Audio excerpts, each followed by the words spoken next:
But yes, clearly I am an alcoholic because I sacrificed going for a wee to go and get a beer in the 50 seconds I had to do it. You recording now? I am. Oh, that's impressive. And Let's not can't do not do Burford Burford. because Let's do the logging camp. We can reach yes, that. we That should be can. nice, safe and secluded. Hopefully, we can carry on with our merry little lives, ignoring the world. Pretty much like what we do in real life. Yes. Just shelter away from everyone else and social distance from all these motherfuckers. Yeah, there's only really, well, excluding family members, there's only, well, two really people that I have in my life. A third one potentially. And then if we're gonna talk about Kev, well, he's the fourth, I suppose. But Let's talk about Kev, baby. I've seen so little of him since coming back up here that. Is that like an allusion to his size, you bastard? Oh dear. Well, we don't call him Little Kev for nothing. Little Kev, the big man.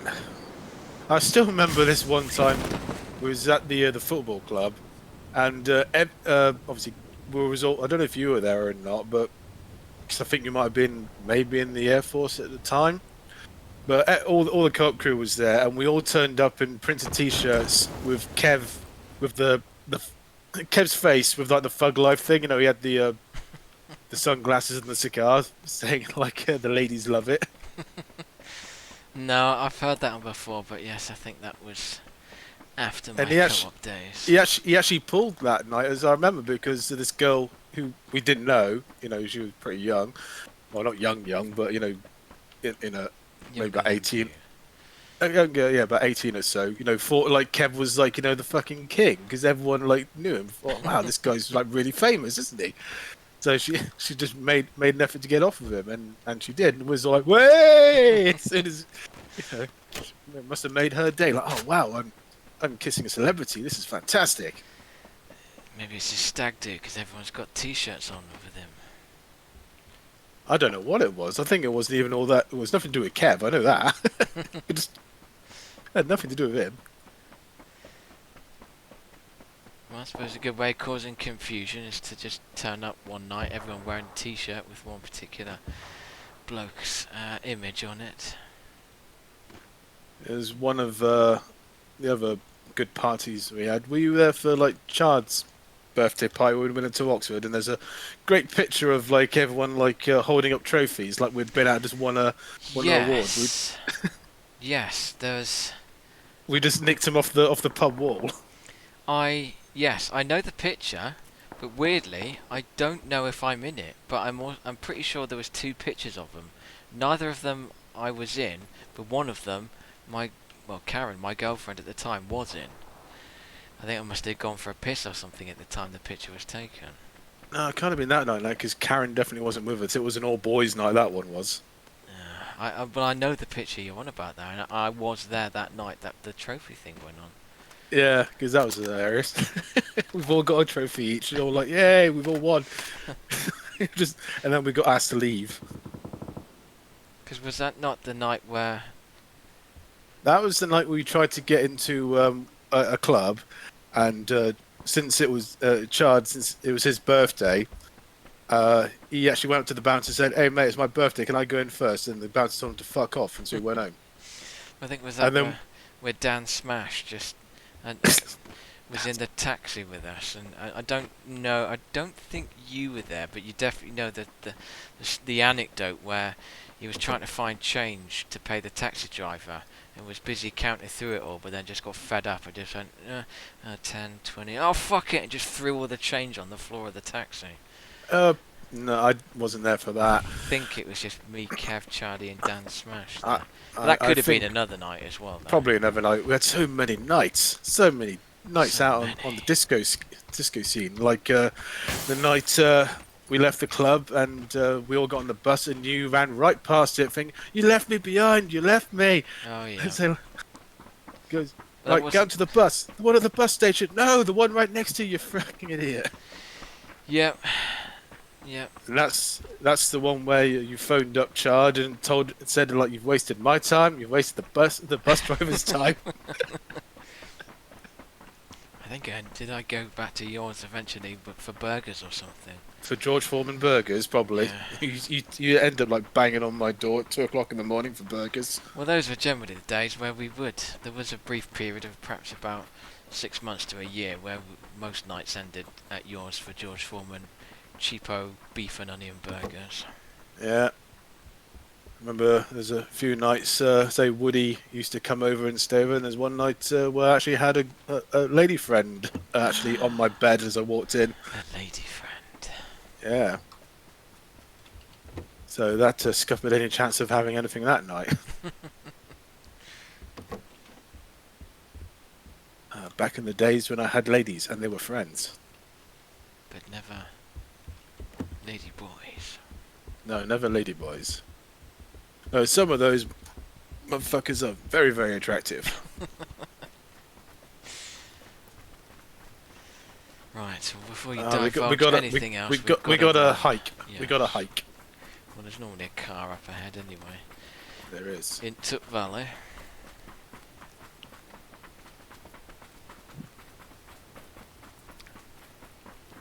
Oh, all this reminiscing about the past. Everything was better in the past. Yeah. I do feel sorry for like the uni, like the first year freshers that have gone to uni this year, because they're missing out on all the good shit, like the freshers week and all that. Yeah, I mean, I do find it a little bit. You see them on the news going, "Oh, our uni life has been ruined," and it's like, I'm sorry. I thought people went to uni to get an education to get a good career. You were wrong there, boy. Yeah, I mean, clearly I am. People I mean, go to university to get absolutely fucking smashed and get laid. I know that's what happens, but it's like it seems they're only upset that they're losing out on the piss-ups, and it's like, oh, I'm still getting the education, but I feel really aggrieved that I'm no longer getting the piss-ups that I was expecting, and it's like, okay, I can appreciate that. However, you are 17, 18 years old, and you are going to spend most of your 20s getting pissed up anyway. So, what's a year of piss-ups? That's at the age when you're just whinging. impatient and you want it all now. Well, yes, I think that's exactly what it is. And of course, It reminds me of... you don't realise that's going to happen, but yeah, most of your 20s is going to be a big piss-up. So don't worry, guys and girls. You'll still get to do that. It's just it won't be with your uni mates. It's going to be with Steve and Gary and Susan Jeff from the office. And it's going to be involved puking up in the boss's Christmas party bucket or something like that. Yeah, dudes, whatever you do to not wear your tie around your head like a bandana, that does not get the chicks. No. That makes you look like the office clown. So Yeah. don't do that. Is that speaking from experience? When have I ever worked in an office? Never. Yeah, that's very true, actually, yes. You've been in an No, office.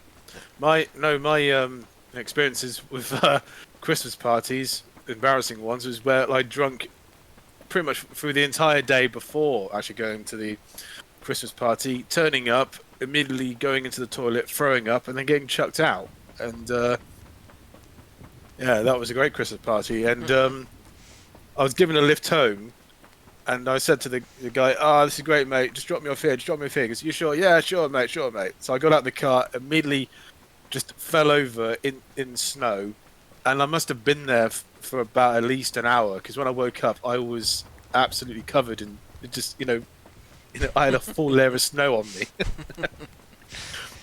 But I tell you what, everyone else in the morning, when they went to work, felt absolute shit. Well, I was like pristine. I was like, I had a lovely cold snow bath.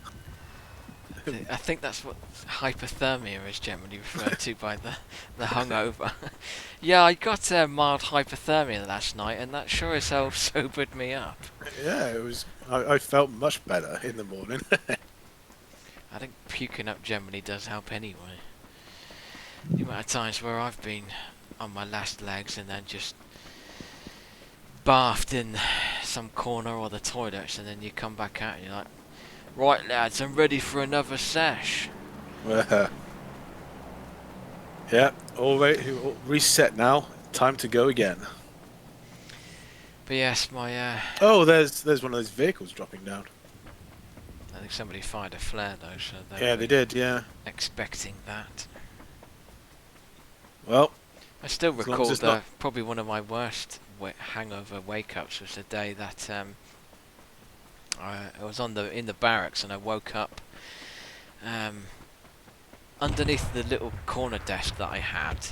I was In fetal position. laid out on the floor under my desk. I was in. Well, there was puke on the floor next to me. I'd somehow used one of my RAF shirts to mop up the puke. But more bizarrely was the fact that my PC was in a constant boot cycle, and that it was starting up, then kind of clicking off, and then starting up and clicking off. And I think somehow I dislodged the graphics card, perhaps because I'd kicked it or knocked it or something in my drunken stupor. But Fucking machine.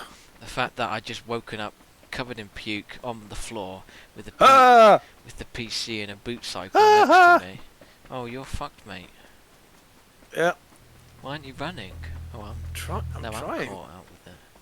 We never found a vehicle. No. Oh, I think we'll be all right. Just quickly run for your life. I think we'll survive, but we will be hurt. I will survive. I will survive. As long as I got legs to run, I know I'm gonna stay alive. Some shit like that. Doesn't rhyme very well, but I'm in trouble. And next up on Classic Gold, Craig will be singing The Beatles' Yellow Submarine. Ah, Yellow Submarine is great. I love that song. I'm actually trying to introduce the younglings into all the lesser known Beatles songs, because all they keep on playing is like Love Me Do and all your classic Beatles songs. The ones off the beaten track. Tell you what song that really pissed me off that people play all the time is Don't Stop Me Now by Queen. I cannot stand when people play that song because it is so overplayed, and there are so many better Queen songs than that. Yeah. Play something else, for Christ's sake. It's just let's have a Queen song on. Don't stop me now. No, stop that, or I'm leaving the room, and you're leaving the room as well, but through the window. It just irritates me. Well, my favourite Queen song is Prophet's song. That's a great song. Yeah. My favourite Queen song. That's a tough one because there's so many different types. I mean, there's so many good tunes, but that's always the one that stands out to me. We can't dawdle, dude. We need to get a vehicle and keep going. Yeah. This is going to be a running match then. The running man. Ah! I'm getting shot at, man. I saw that puff of brown smoke there.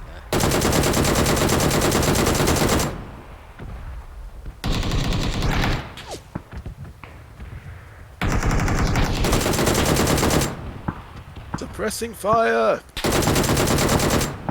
You asshole! Clobbered again. Yeah.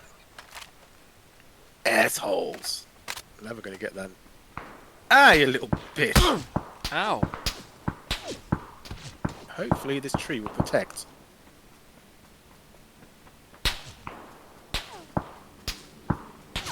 So many bullets. Oh, you little bastard! Ah. Wow. Level 248. Oh well.